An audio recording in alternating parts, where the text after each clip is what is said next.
It was supposed to be a fresh start, a new era for Red Bull racing.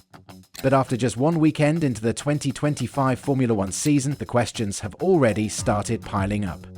In Melbourne, at the Australian Grand Prix, the spotlight wasn't just on the podium finishers. Sure, Lando Norris stole the show with a stunning drive to victory, holding off Max Verstappen by less than a second, and George Russell rounded out the podium in third. But behind the scenes, in the garages, in the media pen, and in conversations up and down the paddock, the real conversation was about two drivers. One who shone brilliantly in a midfield car, and one who, under immense pressure, struggled in one of the best machines on the grid. Yuki Tsunoda and Liam Lawson. Let's start with the man who made everyone stand up and take notice, Yuki Tsunoda. Driving for Red Bull's junior team, now rebranded as Racing Bulls, Tsunoda qualified a sensational P5. He outran far faster cars, took calculated risks, and proved once again that his pace and his growth as a driver should not be underestimated. He's really matured, one paddock insider said. He's not the hot-headed rookie anymore. He's composed, calculated, and fast. Even McLaren's CEO Zak Brown couldn't hold back his praise. Speaking after the race, he said bluntly, "Yuki did a great job, probably the guy that should be in the Red Bull if you look at how he's performed. But they seem to make some strange driver choices." That quote sent ripples through the F1 world. Because while Tsunoda was thriving in the midfield, his former teammate and Red Bull's new recruit Liam Lawson was enduring a nightmare debut. It started early in the weekend. A power unit issue meant Lawson missed free practice 3, losing crucial preparation time on a track he'd never raced at before. That would set the tone for what became a frustrating and error-strewn weekend. In qualifying, the pressure mounted. On his final flying lap in Q1, Lawson made several mistakes, running wide at turn 3, losing control in sector 3, and ultimately failing to make it out of the first session. Out in Q1, dead last. And things only got worse in the race. After Red Bull made setup changes overnight, Lawson was forced to start from the pit lane. The team gambled by keeping him out on slick tyres as rain began to fall, hoping to steal an advantage. For a moment it looked like it might work. Lawson climbed toward the points. But then, heartbreak. As the rain intensified, he lost control and spun into the barriers. His race was over. Red Bull team principal Christian Horner tried to defend the young driver. "It was a difficult weekend for him," Horner said. "We changed the car to put a bit more downforce on it. It's a very hard track to overtake at." But he admitted the gamble didn't pay off. "We took the risk of leaving him out because he was outside of the points, and we thought, roll the dice, maybe it'll come right. But it was exactly at the point it started to rain more, so it's difficult to blame him for that spin." Still, Horner pointed to a silver lining. The one flash of light he can take out of it is that on the dry tyres he posted the second fastest lap time of the Grand Prix, a 1:20.20.9, just behind Lando's 1:22.0.1 and quicker than Max's 1:23.0. So there's raw pace there. So I think if there was one positive we can take, it is that his pace actually on the dry was not too bad. The problem is, having missed the FP3 on the back foot and then the pressure builds, he grabbed a brake on the second set of tyres, and then the third set of tyres he was half a second up, and then another mistake there. So I think next weekend will be tough because it's a sprint race at a track that he's not been to before. But he's pretty resilient. This weekend wasn't representative of what he's capable of.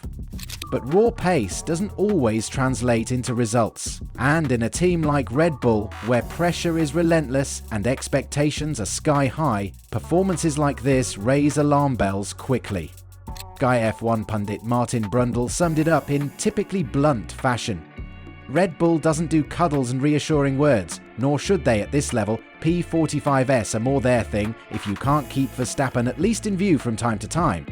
And that's exactly the point. Red Bull has a reputation, some say a brutal one, for cutting drivers quickly when they don't meet the standards. Just ask Daniel Kvyat, or Pierre Gasly, or Alex Albon.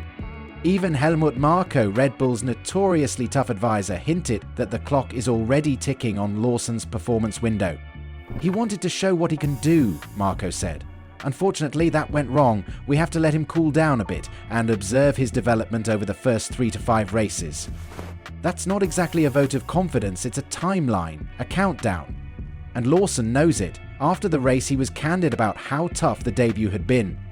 "Honestly, I'm just looking forward to going to China and resetting," he said. "It's something I've been through plenty of times before in my career. Fortunately, we have just a few days off before the next race." But that next race isn't going to be any easier. F1 now heads to Shanghai for the Chinese Grand Prix, a track Lawson has never raced at, and one that brings added complexity as the first sprint weekend of the season. One practice session, straight into qualifying, the margin for error? Tiny. So what happens if Lawson struggles again? Does Red Bull stand by their decision, or do the whispers grow louder? And what about Tsunoda? If he continues this level of performance, consistently out-qualifying and out-racing midfield rivals, how long before Red Bull is forced to reconsider?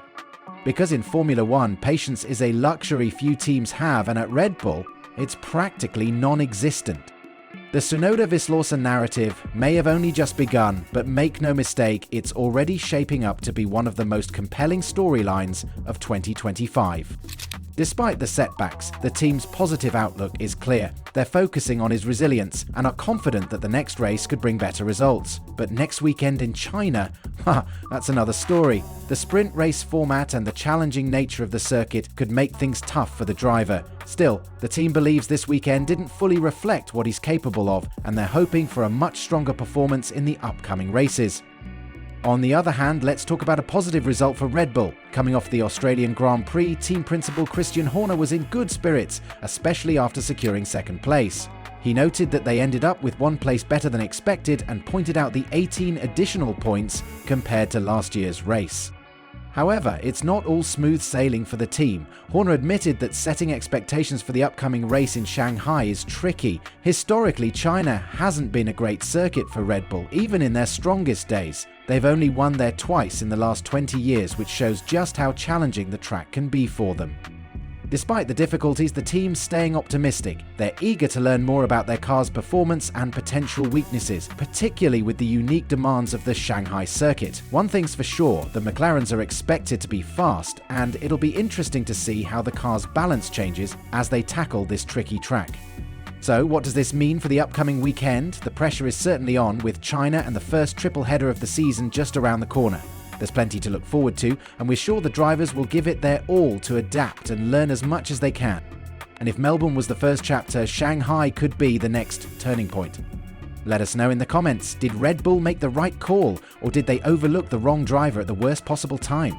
If you enjoyed this breakdown, don't forget to like the video, subscribe to the channel, and hit that notification bell so you don't miss our next F1 deep dive. Until next time, stay fast, stay sharp, and we'll see you on race day.